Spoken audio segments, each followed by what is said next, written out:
Right now, human beings consume over 5 billion pizzas every single year. It is universally loved, endlessly customized, and celebrated as the ultimate global comfort food. But if you stepped into a time machine and traveled to Naples, Italy, in the 1830s, saying you ate pizza wouldn't make you sound trendy. It would make you sound desperate. When wealthy European aristocrats and government ministers visited Naples during the 19th century, they didn't write home about a culinary masterpiece. Instead, they wrote about their sheer disgust. Samuel Morse, the inventor of the telegraph, visited Naples in 1831 and described pizza as a specious species of cake, covered with garlic, oil, and foul cheese, looking like a piece of bread pulled straight out of the sewer.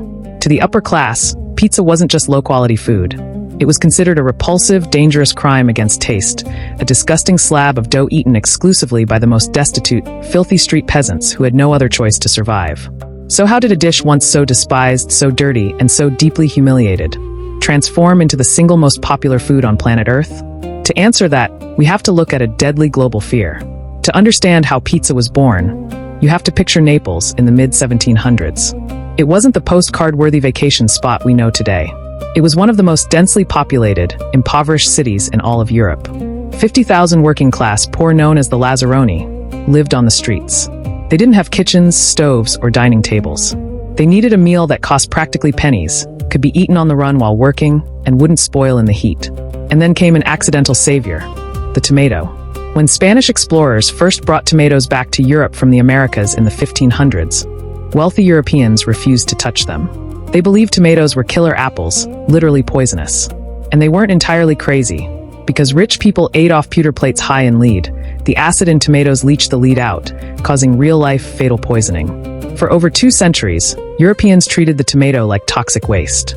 Except in Naples. The starving Lazzaroni didn't care about elite medical rumors. They couldn't afford to.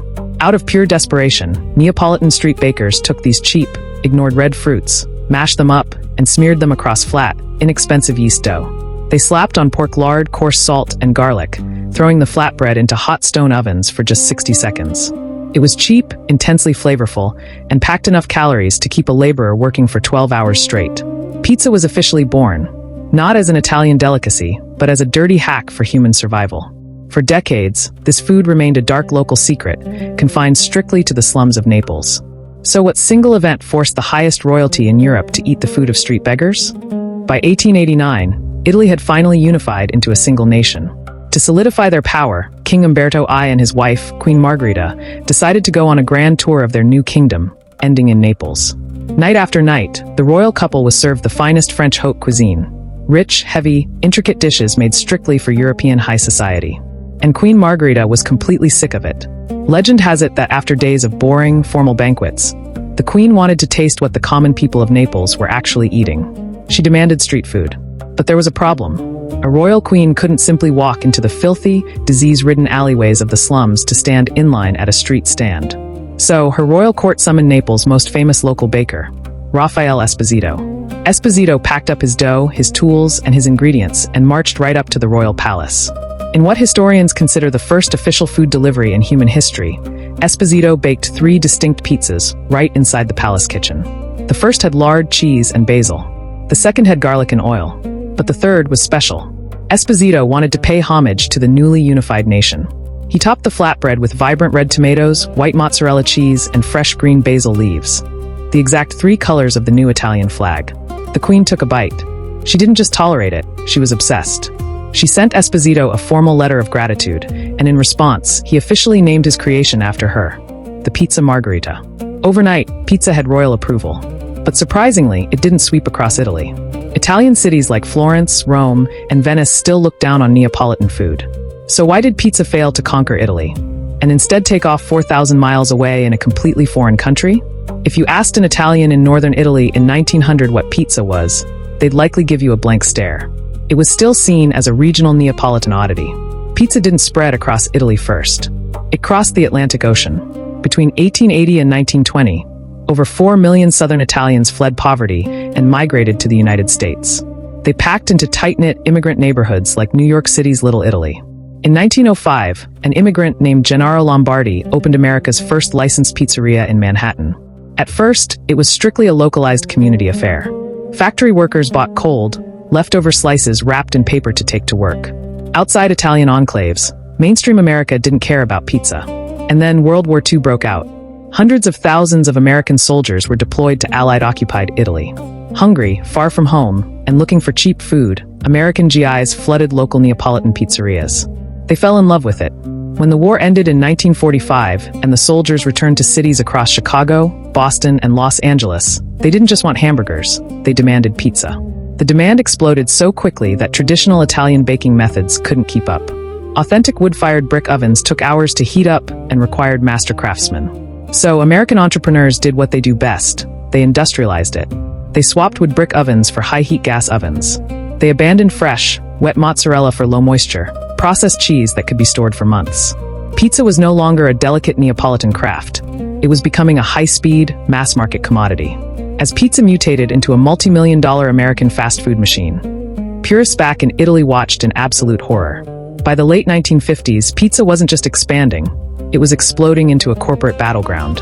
In 1958, two brothers in Kansas borrowed $600 from their mother to open a small parlor they called Pizza Hut. 2 years later, in Michigan, two brothers bought a small shop called Dominic's, which would soon become Domino's.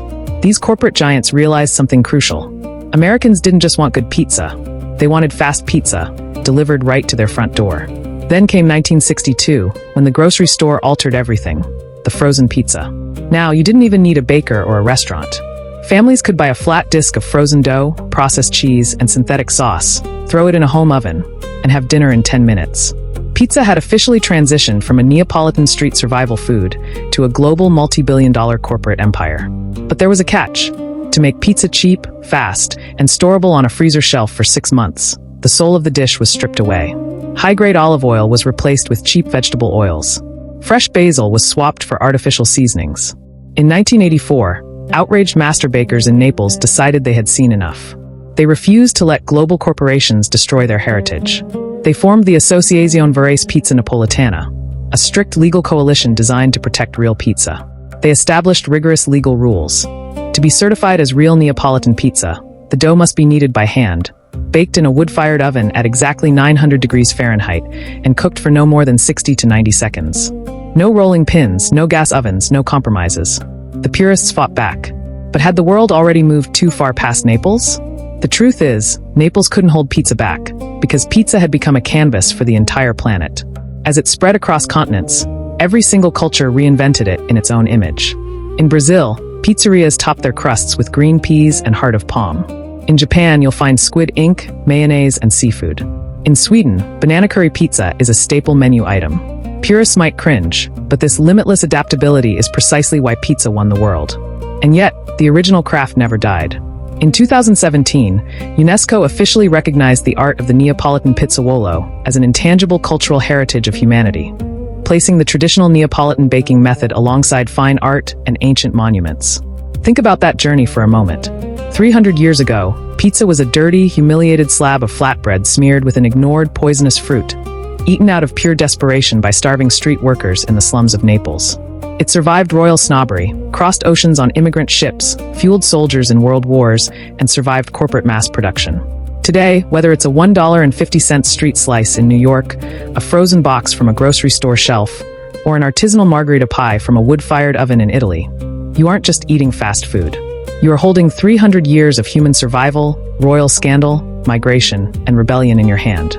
So, the next time you open a pizza box, ask yourself, what does your favorite slice say about where pizza goes next? If you enjoyed this deep dive, hit that subscribe button for more hidden histories behind the everyday things in your life. And tell us in the comments, what's the absolute weirdest pizza topping you've ever tried?